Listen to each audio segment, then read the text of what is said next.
Hi everyone, my name is Harshita and I welcome you on the Mentors. Now, today in this session we are going to be discussing about nuclear spin.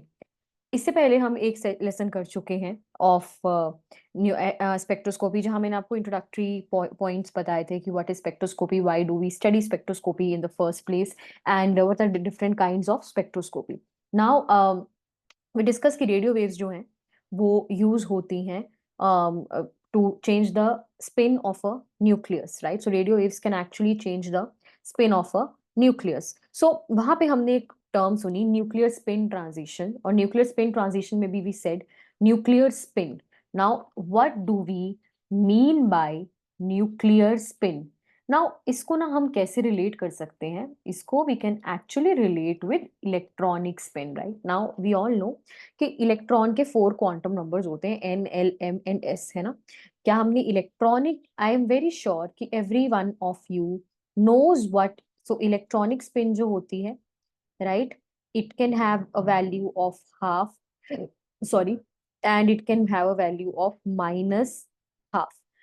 बिल्कुल जैसे electron अपने axis पर spin करता है, ऐसे ही nucleus की भी अपनी स्पिन होती है. ठीक है, in a very similar way we have a nuclear spin. Right now ये वैल्यूज होते हैं, ये इलेक्ट्रॉनिक स्पिन क्वांटम नंबर्स की वैल्यू होती है. राइट, उसे हम एस से डिनोट करते हैं, इलेक्ट्रॉन स्पिन या स्पिन क्वांटम नंबर को. Right, so we denoted by electron spin quantum number is denoted by S. Now, for a nucleus, we have something called as a nuclear spin quantum number. Okay, just correlate both the things together. So we have a nuclear spin quantum number which is given by capital I. तो यहाँ पे denote किया जाएगा capital I से. अब आप सोच रहे होंगे कि मैम क्या यहाँ पे भी हाफ और माइनस हाफ वैल्यूज होती हैं? अभी रुकिए, थोड़ा सब्र करिए, क्योंकि अभी हमें इसमें थोड़ी और चीजें सीखनी है. मैं फिर इस आई पर वापस आऊंगी, बट अभी के लिए आप इसे ऐसे समझ सकते हो जैसे इलेक्ट्रॉन के स्पिन, ये स्पिन पास एक स्पिन होती है, ऐसे न्यूक्लियस के पास भी एक स्पिन होती है. जैसे इलेक्ट्रॉन स्पिन क्वांटम नंबर होता है, ऐसे ही न्यूक्लियर स्पिन क्वांटम नंबर होता है. Electron spin quantum number small S से दिया जाता है, वही न्यूक्लियर स्पिन क्वांटम नंबर आई से दिया जाता है. ठीक है, इतना क्लियर है? नाउ हमें पता है कि न्यूक्लियस एक चार्ज पार्टिकल है. Do we all know that nucleus is actually a charged particle because उसमें protons present है, it is positively charged, right? ठीक है, and from physics हमें इतना पता है कि जब भी एक charged particle क्या करता है, spin कर रहा होता है around an axis, तो उससे एक electric current generate होता है, right? Which produces a magnetic dipole, right? हमने 11th-12th की फिजिक्स में ये चीजें पढ़ी हुई हैं कि कोई भी चार्ज पार्टिकल जो है वो अगर स्पिन कर रहा है around its own axis, then it generates an electric current which produces a magnetic dipole. So write down a charged particle, write down a charged particle, right? By यहाँ पे ये मैं जनरल स्टेटमेंट लिख रही हूँ, बट ऑफ कोर्स हम किसके लिए बात करने वाले हैं? इसके न्यूक्लियस के रिलेशन में इसके बारे में बात करने वाले हैं. So a charge particle, right, spinning about an axis, spinning about an axis, a charged particle spinning about an axis generates circular electric current, generates a circular electric current, generates a circular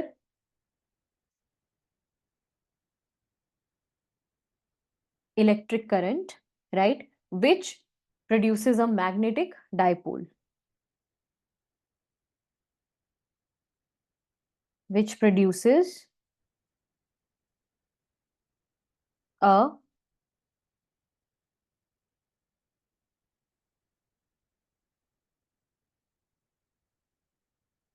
magnetic dipole. Okay, so a charged particle spinning about an axis generates a circular electric current which produces a magnetic dipole. तो हम ये कह सकते हैं क्योंकि जो nucleus हैं वो भी चार्ज्ड हैं, राइट? न्यूक्लियस में क्या है? प्रोटॉन्स हैं, तो चार्ज हैं. So nucleus also, because nucleus is spinning about its axis, it generates a circular electric current and which produces a magnetic dipole. तो एक्चुअली जो न्यूक्लियस है ना एटम्स के, वो कैसे बिहेव करते हैं? They actually behave as small bar magnets. Okay, ध्यान देंगे। सो न्यूक्लियस जो होता है, तो आप ऐसे समझ सकते हो कि जितने भी न्यूक्लियाई हैं ना दुनिया के, वो क्या है, they actually behave as, so every nuclei in the world, right, every nucleus behaves as a tiny magnet। Okay, तो हर एक जो न्यूक्लियस है ना, वो एक छोटे से छोटे मैग्नेट की तरह बिहेव करता है, राइट। जैसे एक छोटा बार मैग्नेट होता है ना, जिसके अपने नॉर्थ और साउथ पोल्स हैं, बिल्कुल उसी तरह से ही आप एक न्यूक्लियस, एक एटम के न्यूक्लियस के बारे में सोच सकते हो। Okay, is it clear? अभी मैं इस डायग्राम पर वापस आऊंगी, बट आपको इतना पता होगा कि जब भी आपको पता है, अगर करंट की डायरेक्शन ये है, तो अगर if we have a current, if we have a current carrying particle या चार्ज पार्टिकल जो कि स्पिन कर रहा है, तो of course it will be carrying some current, and that current produces a magnetic dipole. तो इसी तरह से ये मैग्नेटिक डाइपोल बार मैग्नेट में ऐसे प्रोड्यूस होता है। आई थिंक 11th 12th में आप सबने ये फिगर्स देखी हुई हैं, राइट। नॉर्मल अपनी फिजिक्स में भी देख रखी है। North and south pole you can see, and जो डायरेक्शंस हैं आप देख सकते हो, वो है नॉर्थ टू साउथ आपकी। नॉर्थ टू साउथ जो है वो डायरेक्शन है फील्ड की, राइट। बिल्कुल इसी तरह से ही जो न्यूक्लियाई होते हैं, वो भी जब स्पिन करते हैं, तो they produce a magnetic field, बिल्कुल उसी तरह से। ठीक है, यहाँ प्रोटॉन इसलिए लिखा है क्योंकि हम आगे जाके 1H न्यूक्लियस पर फोकस्ड हो जाने वाले हैं, इसलिए यहाँ पे स्पिनिंग प्रोटॉन लिख दिया है हमने। ठीक है, बट इन जनरल जो न्यूक्लियाई होते हैं, वो इसी तरह से ही एज अ मैग्नेट बिहेव करते हैं। Is it clear? यहां तक समझ में आ रहा है? Now we will move on to, तो अब नेक्स्ट हम लोग देखेंगे। So next is, just give me a second, या या just give me a moment, या सो नेक्स्ट इज, अब हम इसी बेसिस पे ना न्यूक्लियस को क्लासिफाई कर सकते हैं। हमने क्या कहा था, क्योंकि न्यूक्लियस एक टाइनी मैग्नेट की तरह बिहेव कर रहा है, और न्यूक्लियस का अपना एक स्पिन क्वांटम नंबर है, राइट। जैसे इलेक्ट्रॉन का स्पिन क्वांटम नंबर होता है, ऐसे न्यूक्लियस बेस्ड अपॉन की वैल्यूज क्या है, मैंने आपको आई की वैल्यूज पे कहा था ना होल्ड करो, तो बेस्ड अपॉन आई की वैल्यूज क्या है, हम न्यूक्लियस को अलग अलग तरह से क्लासिफाई कर सकते हैं, mainly in two classes, spin active and spin inactive nuclei. ठीक है, वो कैसे? बिकॉज ध्यान देंगे, हमें पता है, तो टोटल क्या होगा, तो जितने भी प्रोटॉन्स होंगे, जितने भी न्यूट्रॉन्स प्रेजेंट होंगे न्यूक्लियस में, उनके रिजल्टेंट आईज जो होंगे, क्योंकि हम एक न्यूक्लियस के अंदर, ध्यान देंगे, जस्ट लेट्स सी। सो अगर मैं एक न्यूक्लियस की बात करूं, तो उसमें न्यूट्रॉन्स भी हैं, उसमें प्रोटॉन्स भी हैं। जितने भी प्रोटॉन्स होंगे उसके अंदर, राइट, उन सबके अपने आई वैल्यूज होंगी। अब वो आई जो है, वो हमें रिजल्टेंट क्या दे रही हैं, राइट। ठीक है, तो आई उनका रिजल्टेंट आई हमें क्या मिल रहा है, उसके बेसिस पे हम लोग क्लासिफाई करेंगे न्यूक्लियाई को। ठीक है, तो next is the classification of nuclei according to the value of I, that is nuclear spin quantum number. Okay, ठीक है, तो अगर मैं बात करती हूँ टाइप ऑफ न्यूक्लियाई, तो हम अब न्यूक्लियस को क्लासिफाई कर रहे हैं based upon I value, based upon I value. Okay, right, ठीक है। ये जो क्लासिफिकेशन है, ये इम्पेरिकल है, मतलब बहुत सारे एक्सपेरिमेंट्स किए गए, उसके बाद ये क्लासिफिकेशन आई। ठीक है, तो कैसे होगा? सबसे पहले, अगर आपका, तो ध्यान देंगे, इसमें दो क्लासेस हैं। सबसे पहले, अगर आई जीरो है, इफ आई इज जीरो, ऐसे न्यूक्लियाई को बोला जाता है spin inactive nuclei, spin inactive nuclei. और वहीं आई अगर नॉन जीरो है, if I is non zero, those are called spin active nuclei. उसका रीजन भी मैं आपको बताती हूँ। ठीक है, क्या आपको पता है there is a term called spin multiplicity? Do you know that there is something called as spin multiplicity? आपको याद होगा, जब हम एस पढ़ते हैं, तो जब अगर मुझे स्पिन मल्टीप्लिसिटी कैलकुलेट करनी होती है, यानी नंबर ऑफ स्पिन स्टेट्स अगर मुझे कैलकुलेट करनी होती हैं, तो what I essentially do is I do 2s+1, right. 2s+1 से होता है, बिल्कुल उसी तरह से ही ध्यान देंगे, जैसे वहां 2s+1 होता है, यहाँ पर क्या होता है, here it is given by 2i+1, यानी नंबर ऑफ स्पिन स्टेट्स जो हैं, अगर I क्या है, I क्या है, it is the nuclear spin quantum number. So the number of spin states in which the nucleus can exist, quantum number, okay? So the number of spin states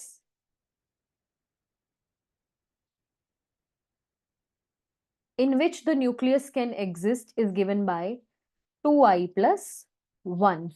Now अगर I 0 है, so 2i+1 कैसे होगा, it would be 1. So ये nucleus एक ही spin state में exist कर सकता है. अब इस न्यूक्लियस पर अगर रेडियो वेव्स पड़ेंगी भी, ट्रांजिशन होने के लिए कम से कम 2 स्टेट्स तो होनी चाहिए. जब उसकी स्टेट ही एक है, वो किसमें ट्रांजिशन होगा, राइट? ठीक है, हम इसे स्पिन इनएक्टिव क्यों कह रहे हैं? बिकॉज जब रेडियो वेव्स ऐसे न्यूक्लियाई पर पड़ेंगी तो ट्रांजिशन होना चाहिए, बट ट्रांजिशन होने के लिए कोई और स्टेट एग्जिस्ट भी तो करनी चाहिए. ट्रांजिशन होके जाएगा किधर, क्योंकि इसकी सिर्फ एक ही स्टेट है जो एग्जिस्ट करती है इन टाइप के न्यूक्लियाई की, and that is the reason they are called spin inactive, and that is the reason we never study these kind of nuclei in NMR. NMR में इस तरह के न्यूक्लियाई को नहीं पढ़ा जाता, क्योंकि एनएमआर में रेडियो वेव्स को इंटरैक्ट करना है न्यूक्लियस के साथ. अब रेडियो वेव तो पड़ गई के सैंपल के ऊपर, रेडियो वेव्स हमने डाल दिया सैंपल के ऊपर, बट द प्रॉब्लम इज कि व्हेन उसके पास स्पिन ट्रांजिशन कराने के लिए स्टेट ही नहीं है. दीज न्यूक्लियाई, इनके पास स्पिन ट्रांजिशन कराने के लिए कोई स्टेट ही नहीं है, तो एज सच कोई इंटरेक्शन रेडियो वेव से हो ही नहीं पाएगी, and that is the reason आपके जो ये वाले न्यूक्लियाई हैं, ये कभी भी एनएमआर में स्टडी नहीं किए जाते हैं. आप इन्हें आइडेंटिफाई कैसे करोगे, ध्यान देंगे. How will you identify these new, तो इंपेरिकल रूल ये कहता है कि अगर एक न्यूक्लियस का मास नंबर इवन है और एटॉमिक नंबर भी इवन है, ऐसे न्यूक्लियाई जो होते हैं दे आर स्पिन इनएक्टिव. जैसे for example 12 carbon 6 is a spin inactive nuclei. आप इसे कभी भी एनएमआर में स्टडी नहीं करोगे, राइट? इसी तरह से ही अगर मैं बात करती हूँ, I can have 16O8. You can see that the mass number is even and the atomic number is also even. So ऐसे न्यूक्लियाई कभी भी एनएमआर में स्टडी नहीं किए जाते हैं, क्योंकि एनएमआर में न्यूक्लियर स्पिन की ट्रांजिशन होनी जरूरी है. उसके लिए नंबर ऑफ स्पिन स्टेट्स कम से कम 1 से ज्यादा होंगी, तभी न्यूक्लियर स्पिन ट्रांजिशन हो सकती है, and that is the reason we never study these kind of nuclei in NMR. अब दूसरे आते हैं जिनका आई जो है वो नॉन जीरो है, जिनका कैपिटल आई क्या है, नॉन जीरो है. Now in this case actually हमारे पास दो सेपरेट केसेस होते हैं. क्या? फर्स्ट केस इज ऐसे न्यूक्लियाई जिनमें आई जो है वो इंटीग्रल मल्टीपल है हाफ का, और सेकेंड न्यूक्लियाई ऐसे होते हैं जिनमें आई जो है वो इंटीग्रल मल्टीपल है किसका, 1 का. So first case is when I is an integral multiple of half, and second case is I is an integral. इसका मतलब क्या, इंटीग्रल मल्टीपल ऑफ, कि आई की वैल्यूज क्या क्या हैं जिनमें 1/2 है, और then you can have 3/2, okay, then you can have 5/2, यानी मल्टीपल्स ऑफ हाफ में होने चाहिए, इंटीग्रल मल्टीपल्स ऑफ हाफ में. वहीं आई इज इंटीग्रल मल्टीपल ऑफ 1, मतलब आई की वैल्यू फॉर एग्जाम्पल क्या है, 1 है, 2 है, 3 है, ओके. अब ये आपको कैसे पता चलेगा I is integral multiple of half, देखने के बाद. तो अगर आपका मास नंबर एक न्यूक्लियस का ऑड है और उसका एटॉमिक नंबर ऑड या इवन है, ऐसे केसेस में जो आई होता है, यानी जो न्यूक्लियर स्पिन क्वांटम नंबर होता है, वो इंटीग्रल मल्टीपल होता है हाफ का. वहीं अगर आपका मास नंबर क्या है, इवन है, ध्यान देंगे इसे, एंड दिस इज ऑड, तो इन दैट केस आपका क्या होगा, in that case I would be N integral multiple of 1. So I hope it is getting clear, right? ठीक है, ये जो सेक्शन है, ये न्यूक्लियर, ये स्पिन एक्टिव है, यानी ये जो है ये एनएमआर में हम लोग स्टडी करेंगे, राइट? बिकॉज यहाँ पर अब देखो, आप ये भी कह सकते हो मैं कि जैसे मैंने यहाँ पे आपको इसके नंबर ऑफ स्पिन स्टेट्स यहाँ पे कैसे निकालेंगे, अब हमें पता है I is equal to N into half. तो अगर मुझे नंबर ऑफ स्पिन स्टेट्स निकालनी है, it will be equal to 2 into N into half plus 1, which would be n+1 spin states. वहीं अगर मुझे यहाँ पर number of spin states find out करनी है, तो it would be 2 into n into 1 plus 1, which is 2n n+1 number of spin states. तो I hope ये क्लियर हो रहा है सबको। n+1 स्पिन स्टेट्स होंगी फॉर दीज न्यूक्लियाई और यहाँ पर 2n+1 स्पिन स्टेट्स, क्योंकि अब यहाँ पर more than 1 spin state exist कर रही हैं। अगर रेडियो वेव्स इन न्यूक्लियाई पर पड़ेंगी, in that case nuclear spin change हो सकती हैं बिकॉज मल्टीपल स्टेट्स एग्जिस्ट करती हैं। ठीक है, अब एग्जाम्पल अगर मैं यहाँ पर आपको देना चाहूँ तो एग्जाम्पल कौन होगा? मास नंबर ऑड है और एटॉमिक नंबर ऑड हो सकता है या इवन हो सकता है। For example 1H1 mass number odd है और एटॉमिक नंबर भी ऑड है। और वहीं you can have example of 13 carbon C. Here mass number is odd and atomic number is also odd. Atomic number is even. वहीं अगर मैं इस केस की बात करती हूँ तो what are the examples that you can think of? Mass number is even but atomic number is odd. For example 14 and 7. So you can think of more examples like this. आप खुद से बहुत सारे इसके examples सोच सकते हो because आपको periodic table में atomic number mass number तो पता ही है ना, राइट? ठीक है, बट इंपॉर्टेंट क्या है? इंपॉर्टेंट ये रूल्स याद रखना है कि अगर तो मास नंबर और एटॉमिक नंबर दोनों इवन है, ऐसे न्यूक्लियाई स्पिन इनएक्टिव होंगे, ऐसे न्यूक्लियाई को हम लोग एनएमआर में स्टडी नहीं करेंगे। वहीं अगर मास नंबर ऑड होगा और एटॉमिक नंबर ऑड या इवन होगा, ऐसे न्यूक्लियाई स्पिन एक्टिव होंगे और इनमें जो आई की वैल्यू होगी वो इंटीग्रल मल्टीपल होगी हाफ की। और इफ वी आर हैविंग, अगर हमारे पास मास नंबर इवन है और एटॉमिक नंबर ऑड है, then I is an integral multiple of 1। Okay, और हमने total number of spin states भी देखी यहाँ पर। तो स्पिन स्टेट्स, क्योंकि n जो है वो इंटीजर है, एक पॉजिटिव इंटीजर है और 1 में ऐड हो रहा है और यहाँ 2n में 1 ऐड हो रहा है, that means number of spin states जो है for these nuclei are going to be more than 1 and when radio waves fall on these nuclei, nuclear spin change हो सकती है because nuclear different states exist करती हैं। Is it clear?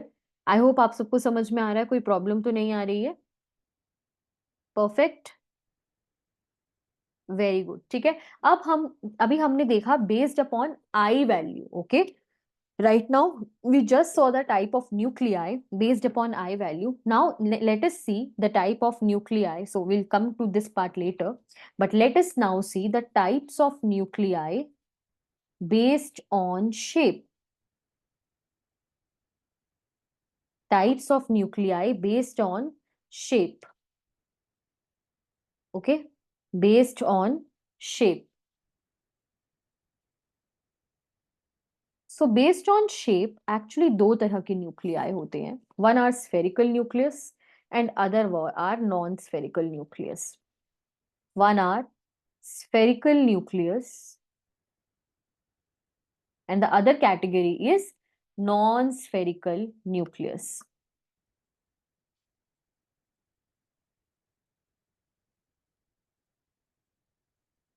One is spherical nucleus and the other one is non-spherical nucleus. Is it clear? Spherical nucleus वो होते हैं जिनमें I की वैल्यू exactly half होती है, जिनमें I वैल्यू जो है वो क्या होती है? exactly half होती है। Is it clear? समझ में आ रहा है? और वही नॉन स्फेरिकल न्यूक्लियस कौन से होते हैं? जिनमें I की वैल्यू ग्रेटर देन हाफ होती है। Is it clear? आप ध्यान देंगे, ये हम पढ़ क्यों रहे हैं? Why are we studying this part, मतलब ये वाला पार्ट क्यों पढ़ रहे हैं?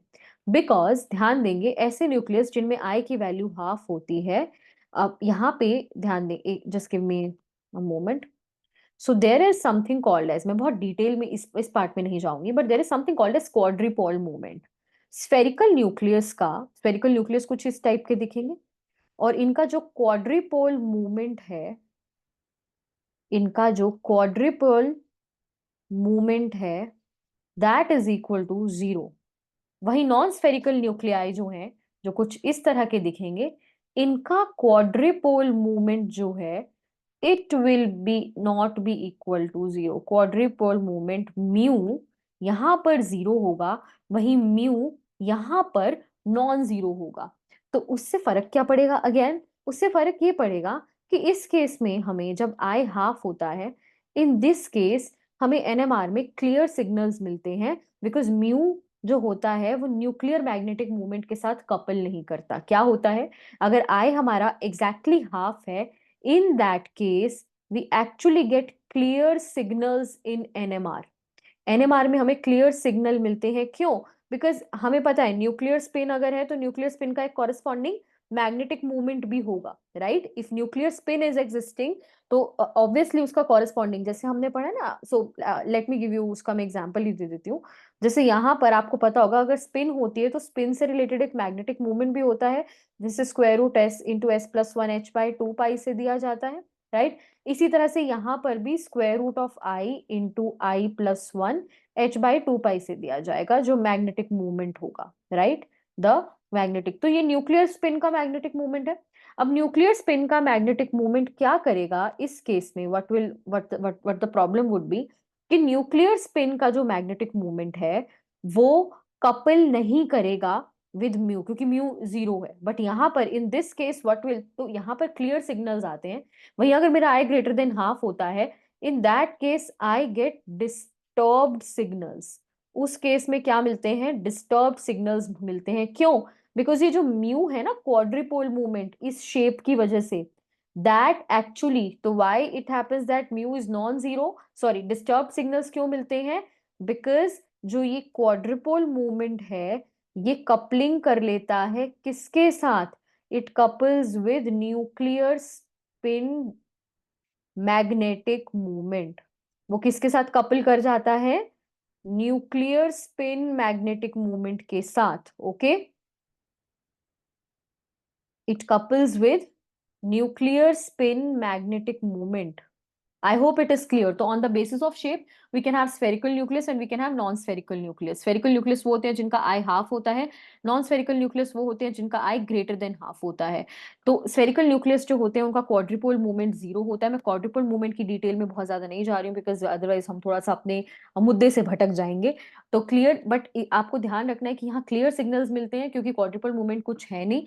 यहाँ पर क्वाड्रिपोल मूवमेंट कपल कर जाता है न्यूक्लियर स्पिन, जो न्यूक्लियस की स्पिन का मैग्नेटिक मूवमेंट है उसके साथ। इस वजह से हमें यहाँ पर जो सिग्नल्स मिलते हैं वो कैसे मिलते हैं? डिस्टर्ब्ड मिलते हैं। And that is the reason, ध्यान देंगे, that is the reason.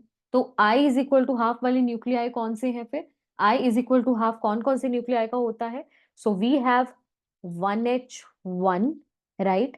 We have 13 carbon C, we have 31 P15। ये जो न्यूक्लियाई हैं इन सब के लिए I हाफ होता है, इन सब का I जो है वो हाफ होता है। और I अगर हाफ है तो स्पिन स्टेट्स कौन सी हुई? टू, कितनी हुई?